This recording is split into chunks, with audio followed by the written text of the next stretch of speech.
Ce que j'aime pas, c'est les cirages de pompe, tu vois, Ouais, genre... ce qu'on ne fera pas alors, Vous ici. êtes une grande star, vous êtes numéro 1, vous êtes formidable, etc. Parce que tu sais pas quoi répondre à ces trucs-là. En plus, ça veut pas dire grand-chose. Et si c'était la vérité? Parce que malgré tout, il y a quand même des choses qui troublent. J'ai noté quelques chiffres, par exemple. On dit que les disques sont en gris, alors que toi, tu vends.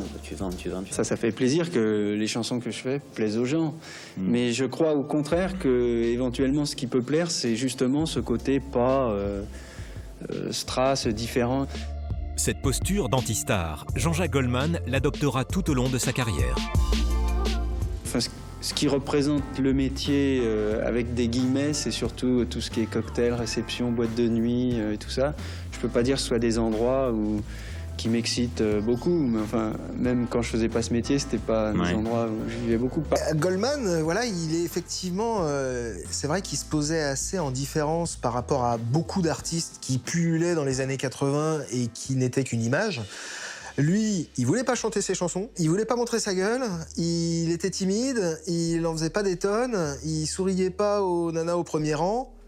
Et pourtant, ça marchait. Ça voulait bien dire que sa musique et ses textes, ça parlait et c'était dans l'air du temps et c'est ce qu'on avait besoin d'entendre à ce moment-là, quoi.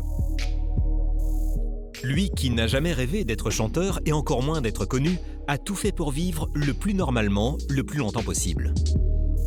Il a essayé quand même vraiment très longtemps de continuer à vivre une vie ordinaire. On fait des chansons parce qu'on vit des choses. Donc le piège, c'est de vivre la vie de chanteur, qui est quand même une des plus bêtes du monde. On vous appelle le taxi, ou vous êtes invité au restaurant, etc. Et à partir du moment où il se passe plus rien et où on vit pas des choses réelles et authentiques, là je crois qu'on est cuit. Alors le danger, je crois que c'est ça surtout. C'était l'anti-Claude François, si on voulait. Claude François, à chaque fois qu'il partait en tournée, il avait des fans, c'était l'hystérie, on le savait. Et Jean-Jacques, ça lui est arrivé au début. Il avait en tournée des gens, des fans, quoi, qui étaient là et qui espéraient le voir, lui parler, rentrer dans sa chambre. Et lui, tout de suite, il a cassé ça. Il est sorti, il leur a dit, écoutez, s'il vous plaît, demain, je serai encore là, je chante encore demain, rentrez chez vous.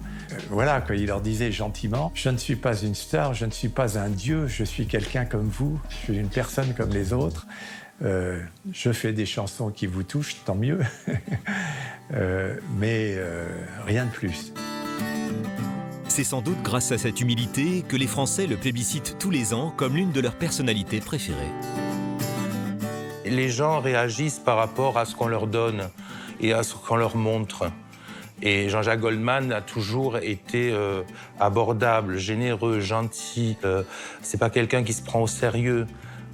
Donc tout ça, ça touche les gens. Il pourrait être détesté parce que en France, on a tendance à ne pas aimer les gens qui réussissent. C'est quand même quelqu'un qui est certainement la personnalité la plus riche de France, en tout cas dans l'industrie musicale. Et donc ça pourrait générer des jalousies. C'est un grand, mais au-delà de l'artiste qu'il est, c'est humainement.